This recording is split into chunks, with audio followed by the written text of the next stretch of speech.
un instrument et que la parole pour te agir. Seigneur, instruis ton peuple. Instruis-le. Je mélange tout esprit qui les confesse qui n'est pas de Dieu. L'esprit d'envoûtement, du sommeil, de distraction, c'est la quitte de Dieu au nom de Jésus. Nous avons besoin de l'esprit de Dieu, pas de Dieu, de cette victoire. Allez, nous puissons Jésus. Amen. Ometela Yesu maboko. Eta maboko makasi mpona lokumu na yango. Amen. Amen. Tikali ya kotelema mpo totanga likomi na Nzambe. Na tuza na buku ya bazuzi mokapo nango ya tuku na sambo. Tukali na mokapo nango mwamine. Après cela, il aima une femme dans la vallée de Sorek. Elle se nommait Delilah. Les princes des Philistins montèrent vers elle. Et lui dirent, flatte-les pour savoir d'où lui vient sa grande force. Et comment nous pourrions nous rendre maîtres de lui. Nous les lierons pour les dompter et nous te donnerons chacun 1100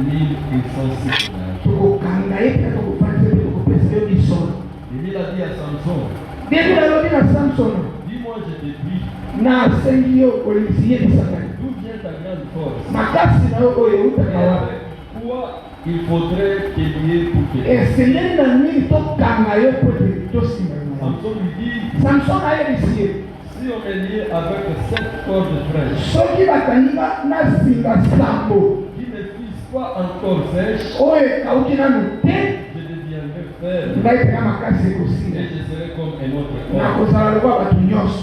Les princes de Philistins apportèrent à Delilah 7 cordes fraîches qui n'étaient pas encore sèches et elle les lia avec ses cordes. Or des gens s'étaient en embuscade chez elle dans une chambre et lui dit, les Philistins sont sur toi. Samson. Et il rompit les cordes comme se rompt un corde de tout quand il sent le feu. Et on ne connut point d'où venait sa force. David a dit à Samson, voici tu t'es joué de moi. Tu m'as dit des mensonges. Maintenant je te dis, indique-moi avec quoi il te faut te lier. Il lui dit, si on est lié avec des cordes neuves, donc on ne se fit jamais servir, je deviendrai faible et je serai comme un autre. Il a pris des cordes neuves avec lesquelles elle lia. Puis elle lui dit, les Philistins sont sur toi. Or des gens se tenaient en embuscade dans une chambre. Et il est rompu comme un fil de corde qu'il avait. Il a dit à Samson, jusqu'à maintenant tu te joues de moi. Il m'a dit des mensonges. Et toi, avec quoi il faut te lier? Il lui dit, tu n'as qu'à tisser les 7 tresses qu'il a avec la chaîne de tissu. Et elle est fixant sur la cheville. Et elle dit, les Philistins sont sur toi. Samson.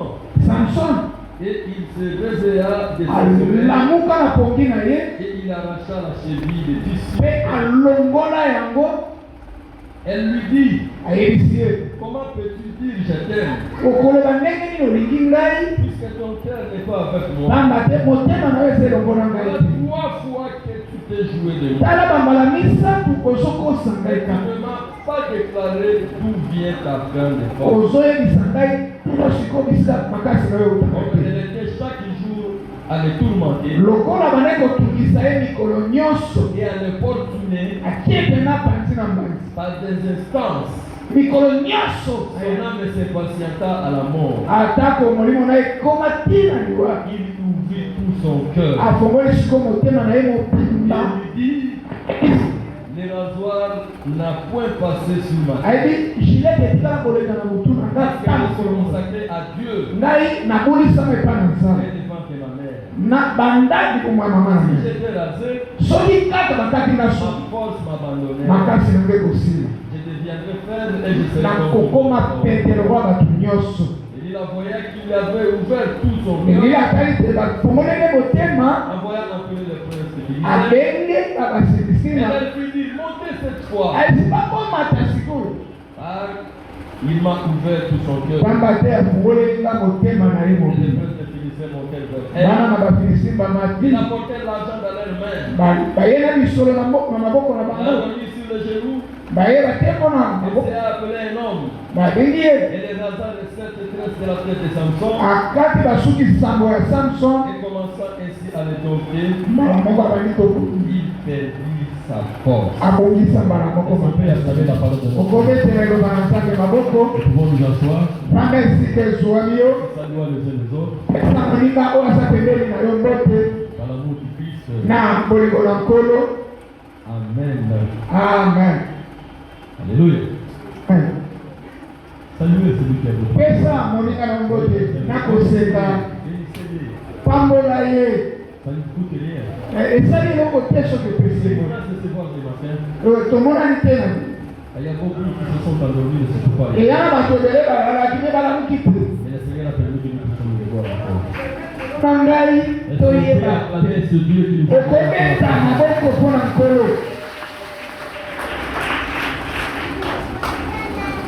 J'ai suivi des témoignages. nauti kolanda matatoli Je vous ai toujours dit, esaka bino kaka lorsque quelqu'un est en train de témoigner, ntango moto akotatola c'est un enseignement. ezalaka lakisi Et vous aussi, vous pouvez utiliser la même formule. yo mpe okoki kosalela lolenge na ye D'abord, je vais commencer par les témoignages de mon frère José Brito. nalingi nabanda na litatoli ya papa josé José Brito, c'est un grand frère pour moi. papa josé aza yaya epa na ngai On a évolué ensemble dans la vie chrétienne. tobika esika moko na bomo ya bokristu L'ambassade d'Israël, ambasade d'israel comme il est en train de vous dire, il y a cela plus de 20 ans. oyo biso ezali omwe mibu tuku mibale Et la personne qui était venue, en dehors de ce que moi j'avais dit, la personne qui était venue confirmer le ministère, libanda ya nga namona moto ayaki kosikisa lotomo na ngai il n'était pas un peu approfondi dans la vie. azalaki mokristo akota na mozindo te na kati ya maloba na nzambe C'était un monsieur ordinaire. azalaka moto lokwa bato nyonso Et pour dire, le Seigneur utilise même des personnes impossibles pour vous faire accepter. elingi koloba nkolo asalelaka bato ata baza na ntina te mpo sango na ye ekomela yo na ngai Comme je vous disais, c'est un témoignage que moi je vous ai déjà donné ici. lokola na esala bino litatoli wana nsi napesango awa Ce sont les compagnons. aza bato oyo bazala elongo na biso Ce sont des compagnons qui ont vécu quand le Seigneur nous parlait par rapport à cette guerre. oyo bamona ndenge nkolo alobela biso na ntina mosala oyo Ils viennent de Brazzaville. awuti na mboka mopaya pembeni na biso awa Quand il a appris la nouvelle de l'ambassade d'Israël, ntango ayoki sango ya ambasade israel quand il est venu, il était étonné. ayaki awa akamwaki C'est pour dire quoi? elingi koloba nini Si Dieu veut faire quelque chose, il y a personne qui peut l'empêcher. soki nzambe ko mutu moko te akopekisa ye Que ce soit les ennemis, qu'ils ata soient là, banguna batelemi lolenge nini que les jaloux soient là ou pas. o bazala na nini bakopelisa Ce que Dieu veut faire, il fera. oyo soki nzambe alingi kosala osala mboka Amen.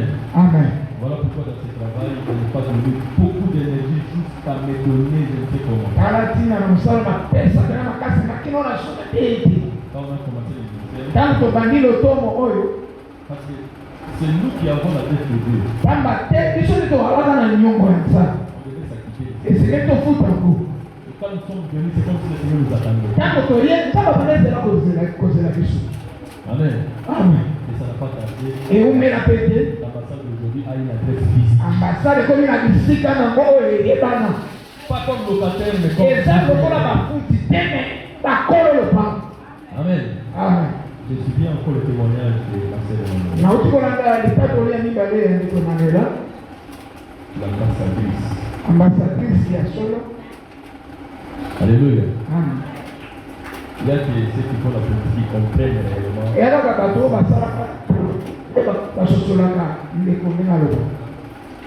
Amen. Amen. Alléluia. Amen. C'est une très grande bénédiction. Et ça, il pamboli mon aîné. Pour dire quoi? Dans l'homme, il y a tout. Dieu a créé l'homme, il a mis tout en lui. Mais pour le déclenchement, il faut vous raconter avec des personnes et puis avec des lieux qui vont vous prophétiser.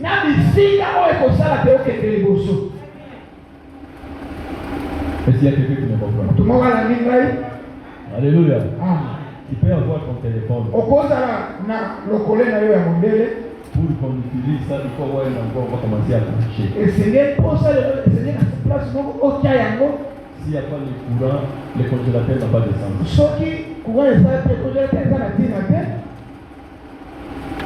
Alléluia. Cela veut dire, pour que le congélateur puisse avoir le vrai sens, il faut mettre en place pour ça. Yes.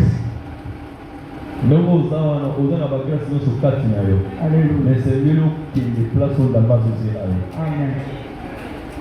Il faut aussi vous raconter avec des personnes et ressources qui peuvent déclencher ce qui est en vous.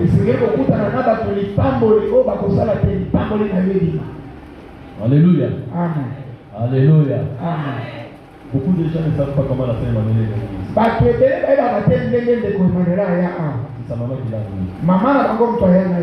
Et beaucoup de gens ne savent pas comment sa maman est arrivée.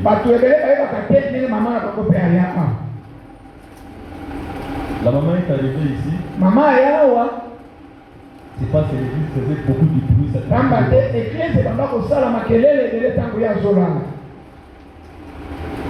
La maman restait ici.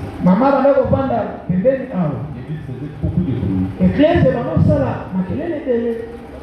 Cette église, il y a beaucoup de bruit. Quand maman est venue, elle a entré. Elle s'est d'abord assise pour écouter la parole. Après avoir écouté la parole, elle vient me voir au bureau. Papa, j'étais venu ici à cause de ces bruits. La parole que j'ai entendue ici.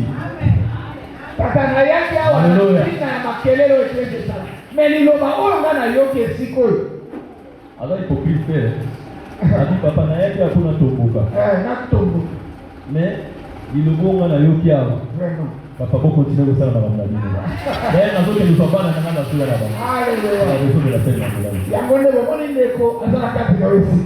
Alléluia. Amen. Est-ce qu'on peut acclamer le Lord? Mais ce n'est pas ça notre sujet de ce matin.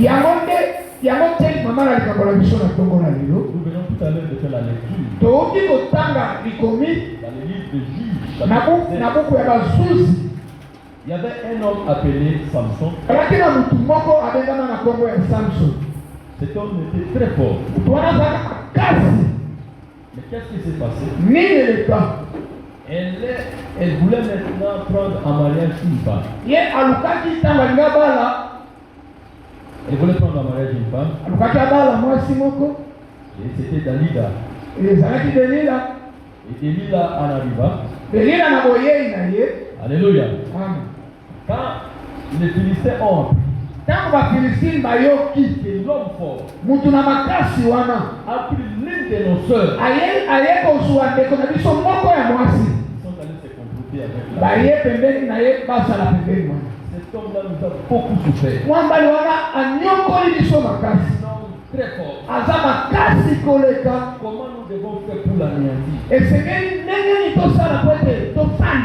Dalila, toi c'est toi qui es là. Fais tout. Que nous puissions comprendre son secret. Dalila a la mission. Elle est allée pour la première fois. Samson devant le Samson, il y a ma casse de l'autre Samson l'a menti pour la première fois. à cause de la bosse. Il a menti pour la deuxième fois. À cause de la balé. Il a menti pour la troisième fois. À cause de la misatu. Pour la quatrième fois. En balamine. Samson a fini par ouvrir son cœur. Samson a commencé à faire la thème à la mobile. Pour dire la vérité. Ouais, il va beaucoup solo. Alléluia. Amen. Alléluia. Amen. Quel est notre sujet de ce matin? Maman a été à mon avis sur un peu de années. La prière de l'insistance ouvre toujours des portes. Le sambo oya koumela et fongola kaka bikuke. Celui qui cherche quelque chose avec insistance, Oya yaka kolukelo ko moko na koumela sans changer le sujet de prière, et abongoli le leki ya le sambo te. le Seigneur nous remporte toujours. Kolo aya na bakaleka. Ici, je suis en train de prendre Delilah comme l'église Awa na soso Delila lokola ecclesia. et Samson comme le Seigneur. Samson lokola kolo. Parce que la Bible nous dit Kwete Biblia lobi l'église et l'épouse, ecclesia ezalaka mwasi. mais l'épouse c'est le Seigneur. Mobali ezali kolo.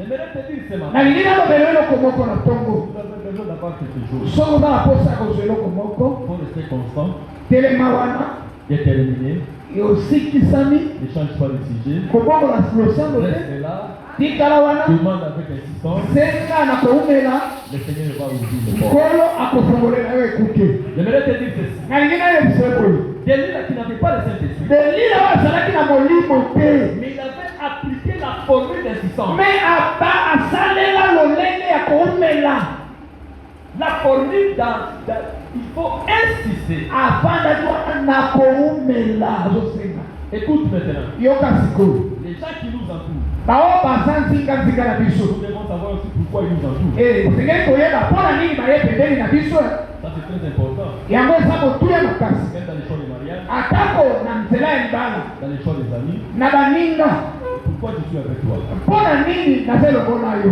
Pourquoi tu es à côté de moi? mpona nini oza pembeni na ngai En réalité, na bosolo il y a toujours la mission qui sont connues, eza na etino eyebani mais il y a d'autres qui ne sont pas connues. misusu eyebanaka te Quand l'homme s'approche de la femme, ntango mobali puseneli mwasi là tu sais que tu es belle, adi oza kitoko osaba mais il y a d'autres raisons, eza na bamitina mosusu il ne peut pas évoquer ça. oyo akobimisa yango wana te.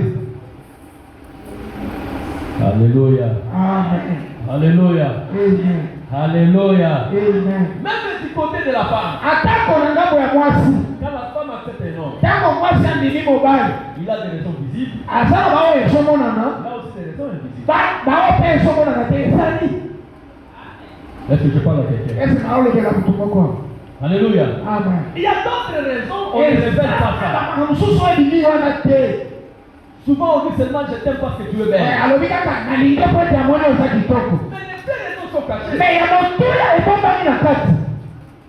Alléluia. Amen. Il y en a qui disent je t'aime parce que tu as une belle taille. nalingi po ete oza na lolenge na kitoko Mais en dehors de ça, me yebi te il y a encore d'autres raisons. eza na makambo mosusu C'est la raison du cœur. oyo eza na kati ya motema Ça là, wana pour ouvrir, mpona kofongola il faut te délire. efo esengeli ozala delila. Alléluia. Amen. Alléluia. Amen. Est-ce que je parle à quelqu'un? naolobela motu moko. Écoute maintenant. yoka sikoyo Samson l'homme fort. samson moto na makasi Tu détruisais les Philistins. oyo bazali kopeta bafilistine Mais le choix de mariage a posé un problème. me na kopona libala ekele tema. Cela veut dire quoi? elingi koloba nini? Les gens qui réussissent leur vie avant le mariage, bato oyo bazwaka bomoi na bango liboso ya libala ils doivent faire très attention avant de se marier. esengeli basalaka kita na kobala. Les gens qui ont la grâce de Dieu, oyo baza na ngolu na nzambe ils doivent faire un effort. esengeli basala makasi Ils veulent entrer dans le mariage, ntango balingi babala le diable peut le piéger. satana akotela bango mpe motambo. Cela veut dire quoi? elingi koloba nini? Dans le mariage, na kati ya libala il y a la bénédiction. eza na lipango Parce que la Bible nous dit, pamba te bibilie elobi celui qui trouve une femme à tout oyo faire. azwi mwasi azwi ngolu epa na nzambe. Mais dans le cas contraire, na lolenge mosusu c'est la malédiction. eza lilateli. Alléluia. Amen. J'aimerais te dire ce matin, nalingi nalobela eloko moko na ntongo. Samson lorsqu'il a accepté sa femme, ntango andimi mwasi na ils ye venaient ensemble sa femme. Papa de Sika Moko. Sa femme commença à insister pour connaître le secret de son homme. Moi, c'est la manière que tout le monde sait qu'on appelle ça les secrets. Je vais te dire ceci. Faites attention avec les gens qui veulent connaître votre secret. Sala keba na bato ba lingi ba ye mabomo na yo. Sala keba. Alléluia. Ah. Les personnes les plus dangereuses dans la vie, Bato bazali ya mabeko le kala ce sele. sont des gens qui veulent connaître les secrets de la vie, comment les gens réussissent, comment Ba lukaka koyeba ba sekele azwaki ndenge nini, abalaki ndenge nini. Oh. Alléluia. Amen. Si tu as un ami Soki oza molingami, qui veut savoir ce que vous êtes devenu, solo moyeba oyo ngai naza, faites attention à lui. keba na ye. Alléluia. Amen. Alléluia. Amen. Est-ce que je parle à quelqu'un? Naolobela mutu moko na tongo. Délila en s'approchant de lui. Delila apusaneli Samson. Fais savoir les secrets de Samson. Oh, alingi ayaka makambo nyonso ya Samson. Les secrets de la personne, si tu as besoin de connaître, attends le jour où lui-même se sentira capable, sévère, tranquille, posé, et qui est Soki olingi oyeba yango, zela ye moko mais si tu commences à précipiter pour connaître les secrets de ta vie, okomoya c'est une lobako personne qu'il faut le prendre avec po beaucoup. oyeba basekele na ye esengeli kotia yo mopanzi. Alléluia. Amen. Alléluia. Amen. Délila qui cherchait à savoir Deli oyo alukaki koyeba quel est le secret. basekele ya Samson Et la ezali. Bible me dit, Biblia elobi na ngai. Samson a encore l'anthropé. Samson ekala koyebisa. Alléluia. Amen. Lorsqu'elle a essayé, Ntango abandeli lisusu, Samson était toujours fort. Samson aza kaka wana. Mais ce que j'ai aimé, Eloko ngai na lindu ce que je suis venu vous prêcher, oyo nayaki koteya yo na c'est la tongo persévérance de Dalila que je suis venu vous prêcher. eza koyika mpiko oyo Delila azalaki nango liboso ya Samson.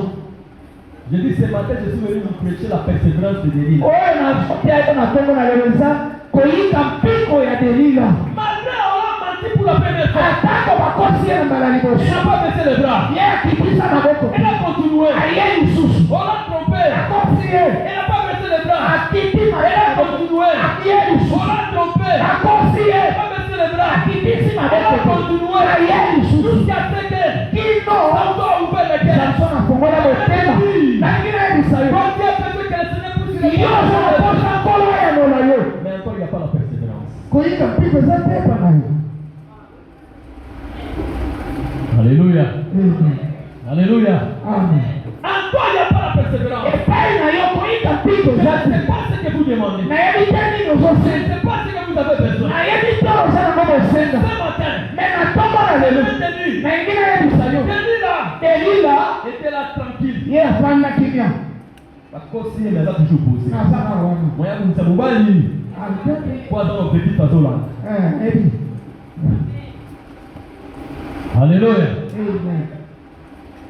Et pas encore. Aye lisusu Samson, tu m'as trompé. Samson kosi te Un jour de moi. ozosakana na ngai ko Samson lui dit encore des choses. ayebisi ye eloko mosusu Samson le trompe encore. akosi ye Mais lisusu cette femme n'a pas lâché. atiki te Elle a continué. azokoma kaka. Mais le problème avec toi, Likambo epai na yo ezala nani? quand tu pries, Soki tu osambeli ne sais pas laisser dans ton sujet. yotikali na Tu mama as likambo passé plusieurs sujets à la fois. yosobalanga na panga. C'est-à-dire, elle n'a pas changé les sujets. Delila akenda Parce bisasi qu'il savait po ete la yebaki difficulté de la vie de mes frères philistins. basi ya bandeko na C'est la ngai force de Samson. eza na kasi ya Il faut Samson. savoir identifier le Esengeli problème. nayeba likambo ya solo Il ezali. faut savoir identifier le problème. Nayeba likambo ya solo eza wana. Parfois, nous souffrons dans la vie. Pamba te tosiokolaka na bomoi Parce qu'on n'a pas l'argent. eza teke po tozala Non, misolo non, te. c'est parce qu'il y a quelqu'un Pamba te eza na motu moko qui est à la source. oyo asana zizita L'origine des problèmes. esengeli koyeba mama na likambo Pour combattre les po problèmes. ete obulisa bango. Alléluia. Alléluia. Amen. Je t'amène à souffrir. Oyo ozonyokwama Ce n'est pas un problème. eyango likambo te Mais pour réussir, il epolonga faut identifier les vrais problèmes. esengeli koyeba likambo ya solo eutaka wana. Sinon, tu n'identifies pas son problème. Soki oyebi likambo bisika Ce qu'il fait, oyo nyonso il n'y a kozala pas de solution. ekozala kaka likolo La likolo. vie que vous menez, Bongo nyonso la tata vie que tu mènes, oyo ozali nango lelo qui est le vrai problème. likambo ya solo eutaka wana. Parfois, nous menaçons les faux problèmes. papa tobulisaka makambo ezaka ntina Je donne un exemple. napesi lakisa moko Dans notre famille, les gens ne se marient pas. na libota na ngai bato babalaka te Le mariage, ce n'est pas un problème. libali pango Le likambo problème, c'est notre ancêtre qui a déjà vendu notre mariage. eza koko na biso ateka mabala na biso Ces mariages, ce sont des conséquences.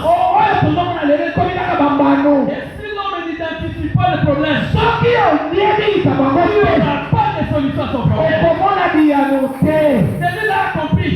Samson le problème. C'est lui qui est en train de détruire les frères. C'est lui le problème. Et le problème c'est sa force. C'est pour cela qu'on nous détruit. Nous avons besoin de femmes qui seront comme Delilah. Capables de porter la charge. Il dit, moi je vais défier. Je vais défier Samson. Quelle que soit sa force, moi j'irai. Je la contrôlerai avec lui. Son nez. Je comprendrai. Alléluia. Alléluia. Mais dans ta famille, rien ne marche. Mais qu'est-ce que tu fais? Mais je te dis, Delilah, une femme n'a pas eu peur. Un homme est fort. Je j'irai. Je vais la contrôler avec lui. Les Philistins puissent avoir la paix. Delilah a senti la difficulté que traversait son peuple. Il dit, je ne croiserai pas les bras. C'est Samson. Il a défié. Le problème avec toi, il n'a jamais défié les manques de mariage qui est dans ta famille. Il n'a jamais défié le chômage. Il n'a jamais défié la maladie. Il n'a jamais défié la souffrance. Nous avons besoin de femmes. Nous avons besoin de gens. Nous sommes capables de défier. Alléluia. Amen. Pour banga Delilah. Obali ngambe. Ikofi moko. Batu 15 solufete bazokwela. Melobi na kokota. Alléluia. Akozala naye. J'aimerais te dire quelque chose. Vous pouvez habiter ensemble avec les sorciers. Vous pouvez rester ensemble avec les sorciers. Vous pouvez dormir avec les sorciers. Quand vous êtes déterminé.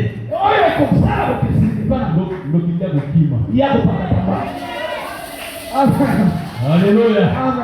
Alléluia. Alléluia. Alléluia. Le Seigneur dit quoi? Gardez silence. C'est moi l'Éternel qui commande. Alléluia. J'ai besoin d'une femme. Tu peux savoir le comportement de Delilah. Mais pour la beaucoup, ça va se faire, mais pour la beaucoup, ça ne peut pas aller. Amen. Alléluia. Alléluia. Alléluia. Le défi commence quand? Quand tu regardes ta famille. Tu regardes ta vie. Tu vois que rien ne marche. Je ne peux pas croiser les bras. Si Samson va me tuer, je vais l'affronter. Je vais savoir. Arrête cet homme. J'aimerais te dire, celui qui a le courage d'affronter, il n'affrontera pas seul. Le Seigneur qui fait en lui, il gagnera le combat. Nous avons besoin d'avoir l'esprit de Delilah ce matin. L'esprit de Delilah, détermination. Depuis que c'est que j'ai aimé la Delilah. À chaque fois prière. Delilah, quand il a présenté le problème, il dit c'est la force de Samson que j'ai besoin. Samson l'a trompé. Même si j'ai. Alléluia. Samson le trompe encore. Même si j'ai. Jusqu'à ce que pour la quatrième fois, Samson ouvert. Mais il te dit ceci. Si tu t'attaches à Dieu, si tu demandes à Dieu quelque chose, ne change pas le sujet si tu n'as pas encore la réponse.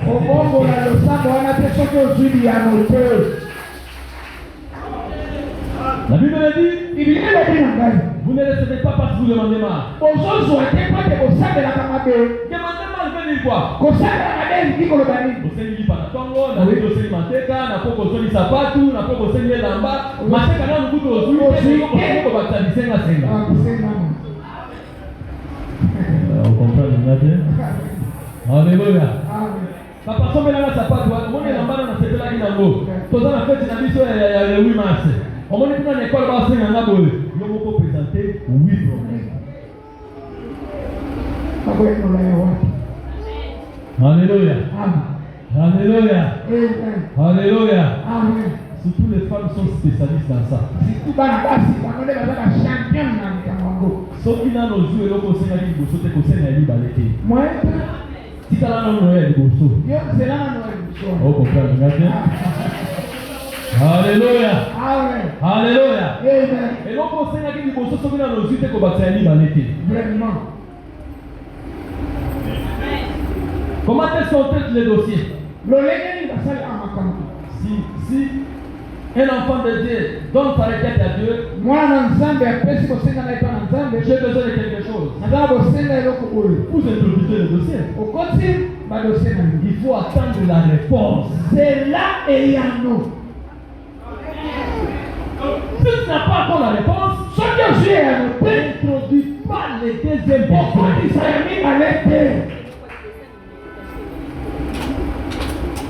Si on te répond, on clôture le dossier. On met ça de côté. Tu peux amener maintenant un autre problème.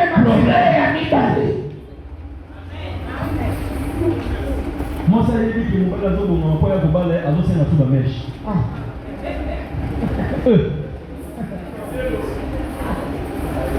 Alléluia. Oui, il y a un autre pour mon père. On commence à faire ma puta. Là, il n'y a pas de soucis. Est-ce que vous comprenez? Alléluia. Alléluia. Lorsqu'il y a une première requête, on ne ramène pas le deuxième. Il faut rester d'abord dans la première. Je te présente comment Délila a eu la victoire. Parce que Délila a été restée. Je veux savoir les secrets. Je veux savoir les secrets. Malgré le temps que cela a pris, ça a ouvert son cœur. Délila, elle a persévéré. Elle a changé les sujets.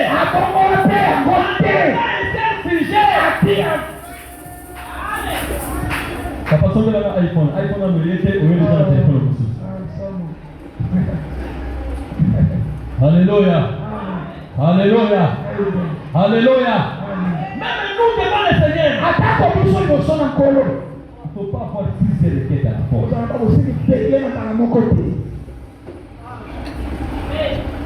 Est-ce que je parle à quelqu'un? Il ne faut pas avoir plusieurs requêtes à la fois. Il ne faut pas aussi avoir une requête moins importante. Il faut demander quelque chose. Quelque chose. Si tu as la chose, ça va donner réponse à plusieurs autres choses. Alléluia. Seigneur, donne-moi la nourriture. Ça, c'est quel genre de prière? On va te donner des tu vas demander encore. Mais si tu demandes quelque chose, c'est très important. À partir de la chose là, tu vas commencer à te nourrir. C'est ce dont nous avons besoin. Alléluia. Alléluia. Qu'est-ce que vous demandez à Dieu? Tu demandes quoi à Dieu? Est-ce que tu persévères? Oh, dans ma salle, toi tu ne persévères pas. Alléluia. Ozosenga lokwa moto ozomeka. Ozana kondima teke baopesa awo. Alléluia. Alléluia. Ezana batembele basengaka azana na kondima ke akozwane yango te. Soki po yebise na zana yango te nayebaki kaka. Soki oyebaki osenga liboa. Manque de foi. Il ne faut pas ramener ce comportement à Dieu. On demande à Dieu quelque chose. Il faut rester comme ça. Alléluia. C'est pour ça qu'il y a une balle. tika na libala. Alléluia. Ko balola sujet tika na nuana. Oko changer sujet mukolo wa mona libala yo aussi ndio na maboko. Do changer sujet. Ah, vous comprenez ngate? Bon, mitala siko, est-ce que ogana na sujet moko? Ça reste un défi. Alléluia. Soko moninga nekine la baki toko. Yo pezambe pesa na la pawa. Tu n'as pas de vision, tu n'as que des visions. C'est la vie des gens. On a te demandé à Dieu comment il est toi qui as besoin. Alléluia. Alléluia. Qu'est-ce que tu as? Qu'est-ce que tu regardes? Comment tu te comportes? Je t'invite ce matin à te convaincre. La famille de l'île c'est une bonne formule. La Bible le dit. À la fin des comptes, Salomon a ouvert son cœur. Alléluia. Alléluia. Alléluia. Je vais le dire à l'église de Dieu. Nous sommes une femme du Seigneur. Étant femme, nous demandons à Dieu. Nous devons rester. Et nous devons entendre. Quelle est la réponse de Dieu? Il s'apporte Osenga lipa, osenga tomate, osenga matungulu, osenga katine, osenga lesho. Vraiment. Ah! Ça il faut ta pression quand même des kanga, parce que on est loin. Alléluia. Alléluia. Alléluia. Yo osenga matungulu. Osenga huile. Osenga bungwa. Osenga bisi. Soyo moko zani. Alléluia. C'est là qu'Alan me l'a fait ça. Vous comprenez le matin? Alléluia! Ne demande pas comme ça! Non! Prends quelque chose de l'important. Présente ça à Dieu. Présente ça à Dieu. Il faut y rester. Dans tes prières, il faut faire la supplication de Moïse. Il dit Samson, il t'a joué de moi. Je t'en prie. Dis-moi la vérité. Atongo pate, akubisa ete, akanga te, akiba kilibala te. Ah, on comprend. Alléluia. Il y a tant de choses dans la vie. Et il n'a pas besoin de bruit. La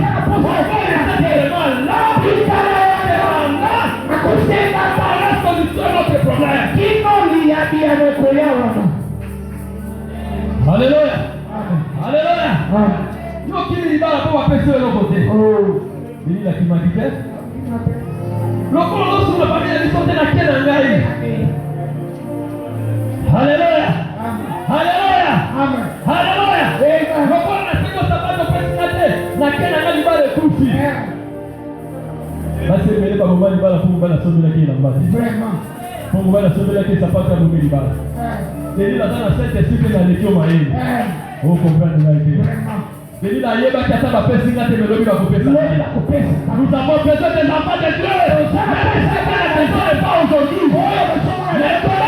Le Seigneur te répondra. Il a celui qui écoute. Écoute la prière. Les oreilles ne sont pas toutes pour l'oreille. Il écoute. Il va te répondre. Même si tu n'as pas ça, ne recule pas. N'abandonne pas.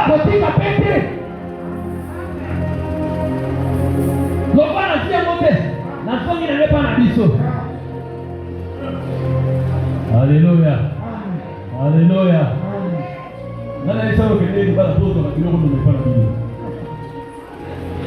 Alléluia.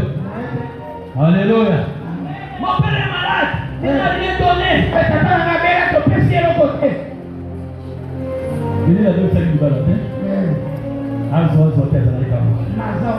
Mais il faut insister. Nous avons fait à tout oyo. On va y go sur l'ensemble. Et dans la nature, on a d'autres ensemble d'été. La pousalaka. On a les ensemble de la loi viendra un jour. Après, on va la pour la bombe. Mais ça sera un témoignage. Vraiment. Depuis ce jour-là, il a été connu. Il a été même faute de son temps. Il a été gravé.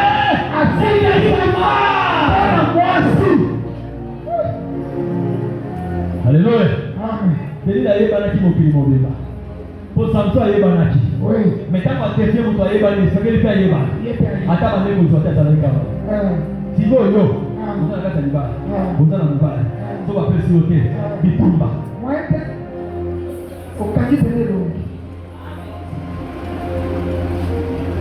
Alléluia.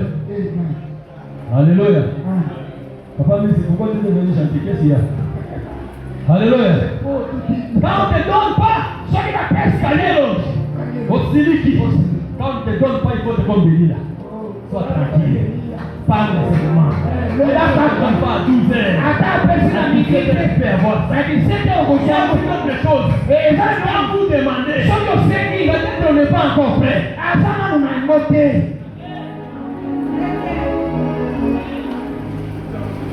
Alléluia. Mutu musu azana mbongo za programme na OK, ça mbongo programme mususu. Vraiment. Faut te conduire là. Voilà pour la délire. Ko umme la kati na losa. Ko umme na bosenga. Et c'est que nous sommes umme là. Ça m'a dit. Attends la leo. Dans la boutique. Alina lo velayo. Il y a pas une même chose à ajouter de persévérer. Alléluia. Amen. La persévérance. Il faut persévérer dans les biens.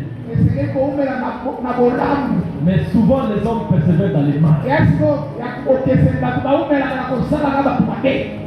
Surtout le tunnel des chambres. Savent persévérer dans les chambres.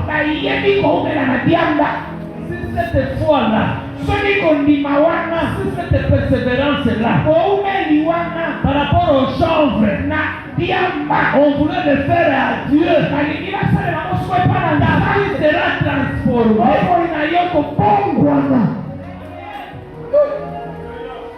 Quand tu persévères en quoi? Ce matin, je devais te dire persévère dans les biens.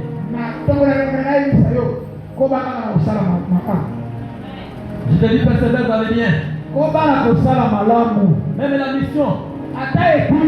La mission a besoin de la persévérance. Toute chose dans la vie a besoin de la persévérance. Le travail pour voir les fruits, tu as besoin de la persévérance. Les mariages pour se réjouir, tu as besoin de la persévérance. L'église, avant l'éclosion, nous avons besoin de la persévérance. Même dans notre carrière musicale, la persévérance, on ne sera pas élevé. Même dans le ministère pastoral, sans la persévérance, rien ne marchera. Nous avons besoin de Délila. Tu dois persévérer. Quel pas Samson? Pour les causes de Philistins. On a besoin de faire la libota. Amen. Je comprends la vie. On a besoin de mon rappel pour la libota. Alléluia. On a besoin de mon rappel pour la libota. Alléluia. Délila Télémaki. Yes. Délila Télémaki. Oui. Et à l'état qui est hémorragie. Oui. Mais toi, la situation. Nous avons besoin des gens. Nous serons comme Délila. Ils vont affronter Samson. Alléluia. Alléluia. Samson ici. N'est rien d'autre que Jacob. Qui est en train de se battre avec l'ange. Délila prend la forme de Jacob. Il s'est battu avec l'ange qui était le Seigneur. Et le Seigneur est Samson. Et la Bible a dit, la persévérance de Jacob vis-à-vis de l'ange, il paraît très béni. Il faut persévérer. Persévère. Ça veut dire persévère. Persévère encore. Jésus persévère encore. Jésus persévère encore. Alléluia. Alléluia. Tout ce que tu fais, le Seigneur le voit. Il constate. Certains jours, tu diras, j'ai entendu ta souffrance. J'ai entendu vos cris. Il descendra. Pour venir agir.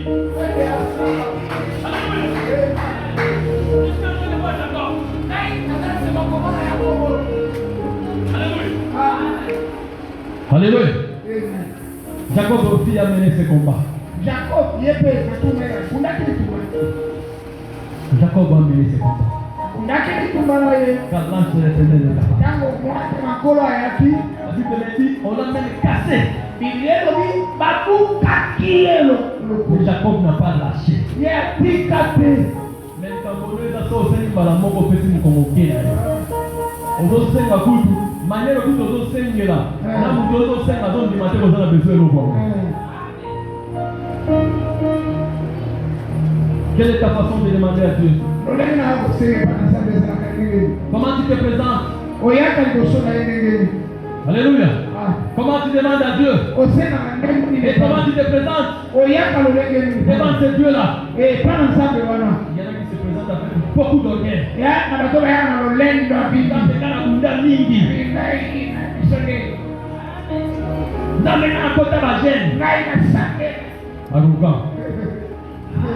Alléluia. Dis seulement ce que tu as besoin. Alléluia. Alléluia. Alléluia. Alléluia. Dis seulement ce que tu as besoin.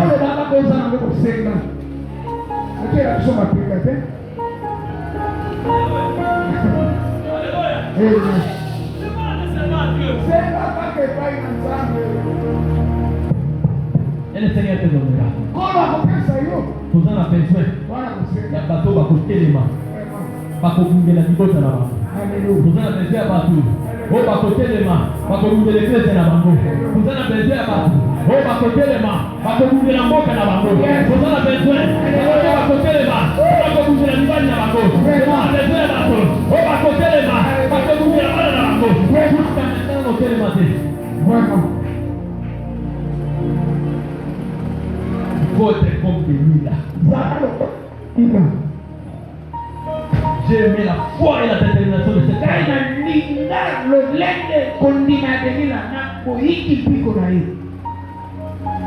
Samson qui était l'homme fort. Le bien qui est l'autre. Alléluia. Amen.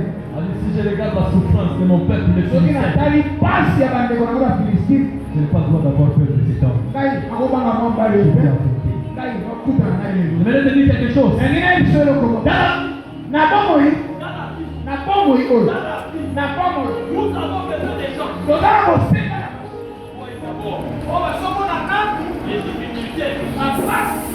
Ils permettent. Ceux qui ont une difficulté dans une solution. Ceux qui ont une souffrance, ils ont traversé dans une solution. Alléluia. Commencez d'abord à voir ce que vous traversez.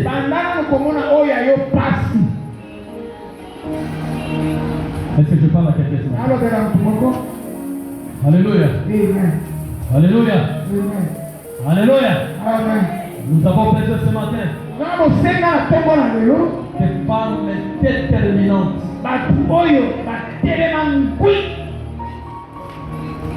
Les femmes qui ne lâchent pas.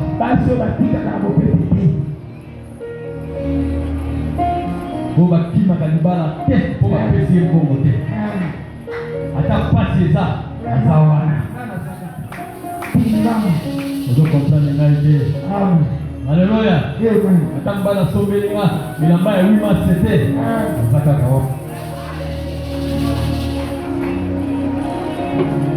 Alléluia. Alléluia. Attends, la sauver les mains. 8 mois c'était. Zakawana. Et 8 mois c'était. Le quoi 8 mois sont dans ce vidéo. Oh, il faut y avoir. Alléluia. Alléluia. Alléluia. Aujourd'hui, ça descend de vous. Ah oui, c'est ça. Pour des lits là. Ajoutez des akawa. Aïe, aïe, aïe, aïe, aïe, aïe, aïe, aïe, aïe, aïe. Ajoutez des akawa. Oh, vous allez dans l'autre côté. Il y a akawa. Vous allez dans l'autre côté. Il y a akawa. Alléluia. Alléluia. Alléluia. Alléluia. Est-ce que je parle à quelqu'un? Ne crée pas de problème. Mais par contre, il faut persévérer. Il a persévéré dans la supplication.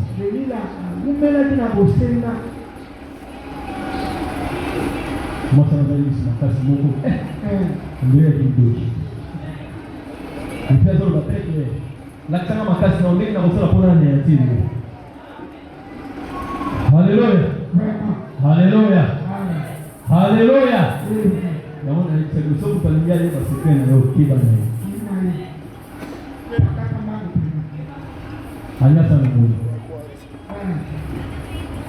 Alléluia. Alléluia. Majorité bateau va venir parce que c'est parce que on est là pour aussi bâtisse.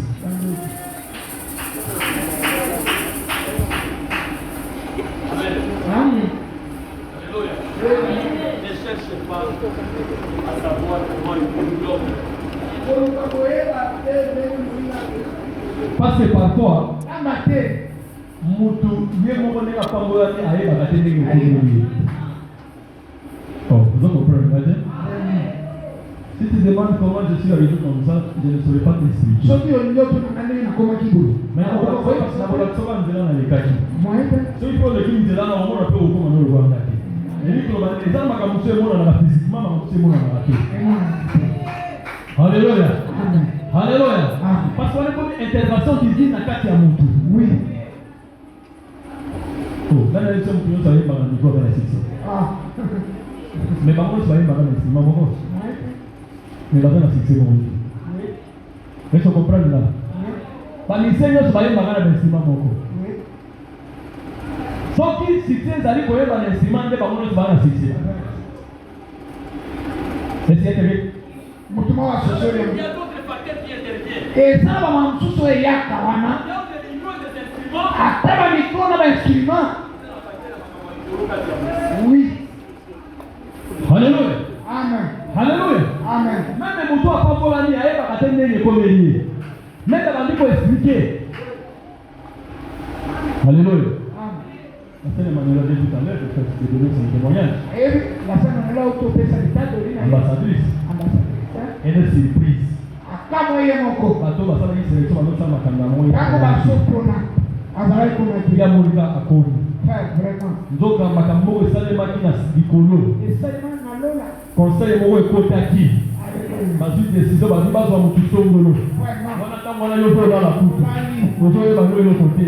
Mais Sikolo va dire décision, va lui va pas mon ayo. Alléluia. Alors moi maintenant qui n'a pas de sérieux que tout n'a pas comment une dégaine na ko expliquer. La ko expliquer kama kama moyo. Ya butu. Na ko bater. Pour la butu ba pena la kilo kwa yo. Et ni ko kama kama bele tele bana kana tina biso. Isa ki bo nzambe. Amen. Nzambe ya lola pambola. Amen. Acclamons le Seigneur notre Dieu.